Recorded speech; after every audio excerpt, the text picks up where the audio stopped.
दोस्तों, मार्केट में बहुत सारी कैंडलस्टिक पैटर्न बनती हैं, लेकिन क्या ये सभी कैंडलस्टिक पैटर्न काम करती हैं? नहीं। आज हम 7 पावरफुल कैंडलस्टिक पैटर्न देखेंगे जिनकी एक्यूरेसी नेक्स्ट लेवल है। सिर्फ इतना ही नहीं, पावरफुल कैंडल के साथ साथ हम इसकी साइकोलॉजी भी सीखेंगे ताकि आपको अपनी ट्रेडिंग जर्नी में बेहतर रिजल्ट मिल सके। तो सबसे पहली पावरफुल और सभी ट्रेडर्स की फेवरेट कैंडल हैमर एक किक बुलिश कैंडल है जिसकी फॉर्मेसी होने के बाद यूजुअली मार्केट ऊपर जाता है।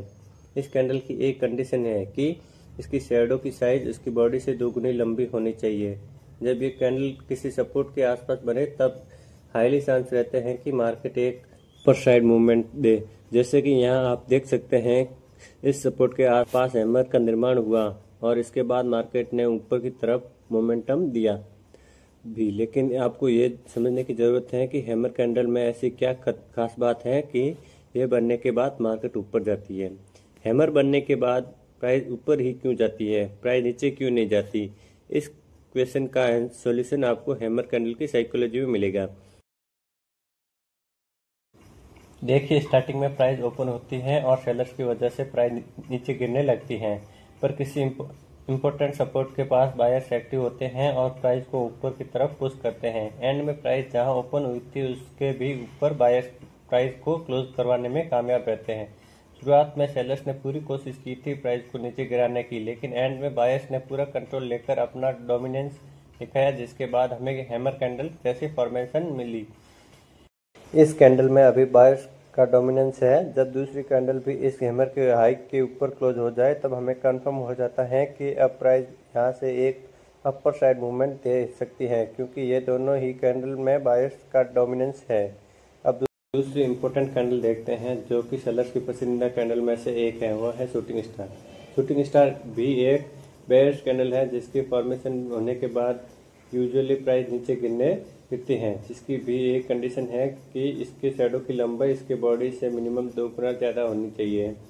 जब ये कैंडल किसी रेजिस्टेंस के आसपास बने तो हाईली चांस रहेंगे कि प्राइस नीचे गिरे। जैसे आप देख सकते हैं, यहाँ मार्केट पहले अपर ट्रेंड में मूव कर रहा था, फिर हमें एक पुल बैक देखने को मिला और इस रेजिस्टेंस के पास हमें एक शूटिंग स्टार की फॉर्मेशन मिली। अब संभावना है कि यहाँ से फिर से प्राइस में एक गिरावट देखने को मिले। लास्ट में हमें सेलिंग प्रेशर मिला भी। अब इस कैंडल की साइकोलॉजी समझते हैं। स्टार्टिंग में प्राइस ओपन होती है और बायर्स प्राइस को ऊपर पुश करते हैं, पर किसी इंपॉर्टेंट रेजिस्टेंस के पास सेलर्स एक्टिव हो जाते हैं और वे प्राइस को नीचे धकेलने लगते हैं। कैंडल की शुरुआत में बायर्स ने पूरी कोशिश की थी प्राइस को ऊपर ले जाने की, लेकिन वे सब लोग असफल रहे और अंत में सेलर्स ने पूरा पावर दिखाकर प्राइस को नीचे की तरफ पुश कर दिया। इस कैंडल में सेलर्स का पावर दिख रहा है, इसलिए हम बोल सकते हैं कि अगर दूसरी कंफर्मेशन कैंडल इस शूटिंग स्टार के लो के नीचे क्लोज हो जाए तब हम सेल में एंट्री कर सकते हैं, क्योंकि ये दोनों कैंडल में ही सेलर्स का प्रेशर है। अब हैमर और शूटिंग स्टार के बाद तीसरी पावरफुल कैंडल देखते हैं, वह है 3 फाइट सोल्जर। 3 फाइट सोल्जर एक बुलिश पैटर्न है जिसमें 3 कैंडल का कॉम्बिनेशन होता है। 3 फाइट सोल्जर की कंडीशन है कि ये तीनों कैंडल की बॉडी ज़्यादा होनी चाहिए और शैडो मिनिमम, जिनमें हर एक कैंडल की क्लोजिंग प्राइस पिछली कैंडल के हाई से ऊपर होनी चाहिए और तीनों कैंडल का कलर ग्रीन होना चाहिए। जब ये कैंडल स्टिक पैटर्न किसी सपोर्ट के आसपास बने तब इसकी एक्यूरेसी नेक्स्ट लेवल तक पहुंच जाती है।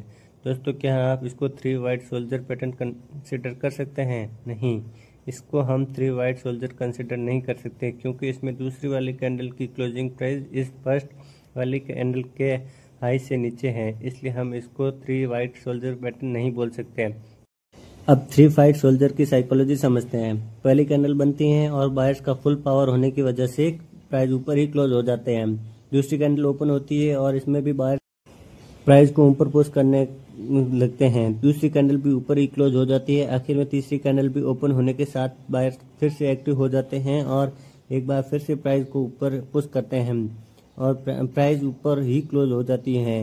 ये तीनों कैंडल में बायर्स का फुल पोटेंशियल है, इसलिए 3 फाइट सोल्जर की एक्यूरेसी ज़्यादा है।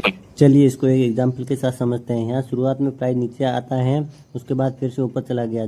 जहाँ से मार्केट ने ऊपर की डायरेक्शन में मूव किया था, वह एरिया हमारे लिए एक सपोर्ट का काम करेगा। नेक्स्ट हम देखें तो प्राइस इसी सपोर्ट के पास 3 फाइट सोल्जर की फॉर्मेशन बनाता है, जो कि हाईली एक्यूरेट कैंडलस्टिक पैटर्न में से एक है।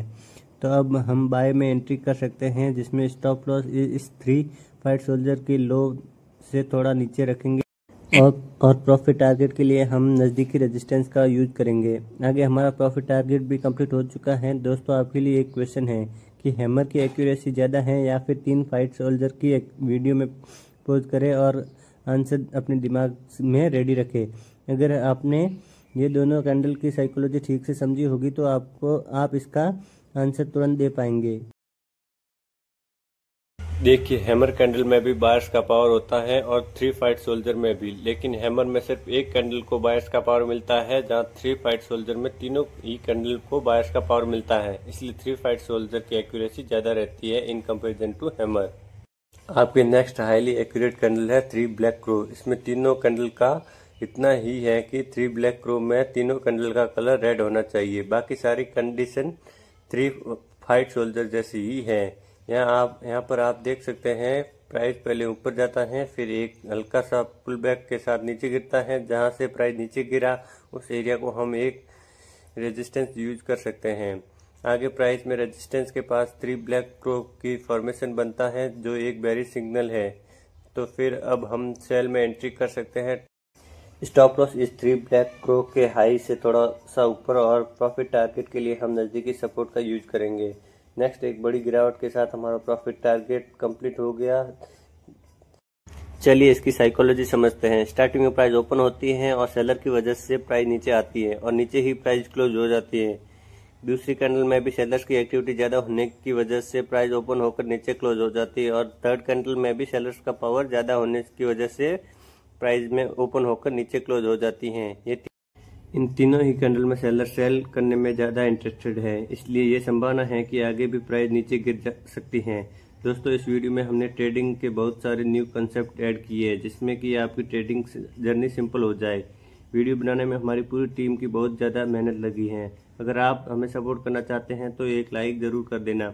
आपकी नेक्स्ट कैंडल है बुलिश एंगल्फिंग।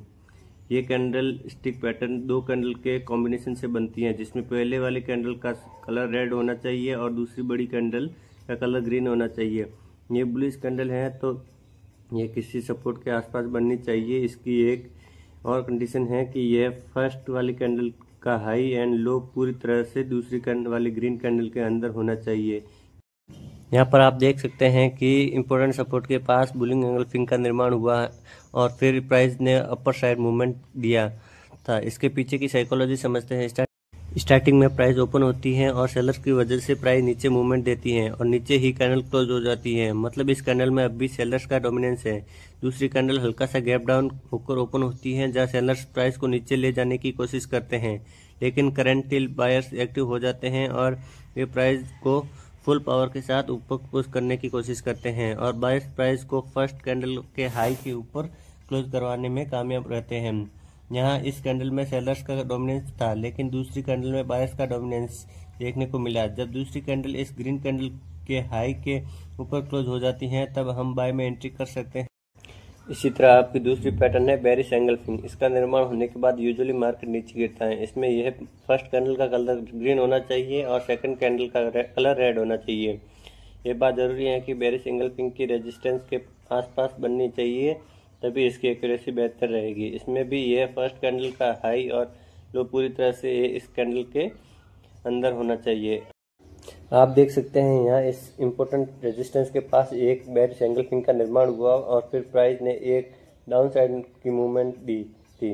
इसकी क्या साइकोलॉजी है, चलिए देखते हैं। शुरुआत में प्राइस ओपन होती है और बायर की वजह से प्राइस ऊपर की तरफ मूवमेंट देती हैं और ऊपर ही क्लोज हो जाती है। दूसरी कैंडल हल्का सा गैप अप के साथ ओपन होती है और धीरे धीरे ऊपर जाती हैं, लेकिन सडनली सेलर्स एक्टिवेट होते हैं और प्राइस को बहुत ही ज्यादा नीचे ले जाते हैं। लास्ट में दूसरी कैंडल फर्स्ट कैंडल के लो के नीचे क्लोज हो जाती है। इस फर्स्ट कैंडल में बायर्स का डोमिनेंस था, लेकिन दूसरी कैंडल में सेलर्स ने अपना पोटेंशियल दिखाया। जब कंफर्मेशन कैंडल इस रेड कैंडल के नीचे क्लोज हो जाए, तब हम सेल में एंट्री कर सकते हैं। आपकी आखिरी कैंडलशिप पैटर्न में डोजी। दोस्तों, डोजी एक एडवांस्ड कैंडल है। डोजी कई तरह की होती हैं, जैसे कि dragon fly doji, long length doji, common doji, लेकिन आपको इसको इतना कॉम्प्लिकेटेड नहीं करना है। आपको इसे सिंपल ही रखना है। देखिए, डोजी में जो बॉडी होती है वो बिल्कुल ही नाक के बराबर होती है, लंबे शैडो होते हैं। इसको आप बाय करने के लिए भी यूज कर सकते हैं और सेल करने के लिए भी यूज कर सकते हैं। कैसे, आइए देखते हैं। जब किसी इम्पोर्टेंट सपोर्ट के आसपास डोजी कैंडल मिले तो दूसरी कैंडल डोजी के हाई के ऊपर क्लोज हो जाए तब हम बाय में एंट्री कर सकते हैं। इसी तरह जब डोजी किसी इम्पोर्टेंट रेजिस्टेंस के आसपास बने, दूसरी कंफर्मेशन कैंडल डोजी के लो के नीचे क्लोज हो जाए तब हम सेल में एंट्री कर सकते हैं। याद रहे दोस्तों, डोजी के आधार पर ट्रेड लेते समय आपको हमेशा कंफर्मेशन कैंडल का वेट करना है क्योंकि ये इन सीजन कैंडल है। चलिए इसकी साइकोलॉजी समझते हैं। शुरुआत में प्राइस ओपन होती है और सेलर्स प्राइस को नीचे पुश करते हैं, लेकिन बायर्स एक बार फिर से प्राइस को ऊपर ले जाते हैं। जैसे ही प्राइस ऊपर जाती है, सेलर्स फिर से एक्टिव होते हैं और प्राइस को नीचे पुश कर देते हैं और जहां प्राइस ओपन हुई थी उसके आसपास ही क्लोज हो जाती हैं। सेलर्स ने कोशिश की थी प्राइस को नीचे ले जाने की, लेकिन वे नाकामयाब रहे और वहीं बायर्स ने भी कोशिश की थी प्राइस को ऊपर ले जाने के लिए, वे भी सफल नहीं रहे, जिस वजह से इस कैंडल को हम इन सीजन कैंडल बोलते हैं। दोस्तों, अगर आपको इस वीडियो में कुछ न कुछ वैल्यू मिली है तो लाइक ज़रूर करना और कोई डाउट है तो कमेंट में बता देना। साथ ही अगली वीडियो किस टॉपिक पर चाहिए कमेंट में ज़रूर बताएं। अभी तक अगर आपने अपना डीमैट अकाउंट ओपन नहीं किया है तो वीडियो के डिस्क्रिप्शन में लिंक से ओपन कर सकते हैं और साथ ही आपको सपोर्ट एंड रेजिस्टेंस ड्रॉ नहीं करना आता है तो इसके सेपरेट में ये वीडियो को देख सकते हो।